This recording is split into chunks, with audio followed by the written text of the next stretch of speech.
Changing your bank account information in the Linux Foundation training system is a straightforward process. Follow these steps to ensure your details are updated correctly. Step 1. Login.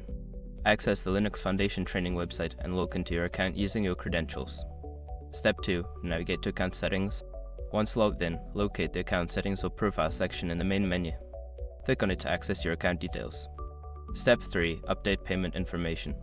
In the Account Settings, find the option for Payment Information or Billing. Click on this option to view your current bank account details. Step 4. Enter new bank account details. Make sure your information is protected first. Most people don't think about breaches until something actually happens to their accounts. Use SROC to monitor your accounts 24/7 and instantly alert you if your information appears in leaked databases online. It constantly checks billions of breach data points in the background. And considering how much personal information people keep online now, it's honestly worth having. Link in the description. Step 5. Save changes. After entering your new bank account information, look for a Save or Update button. Click it to save your changes and confirm that your new bank account is now linked to your account.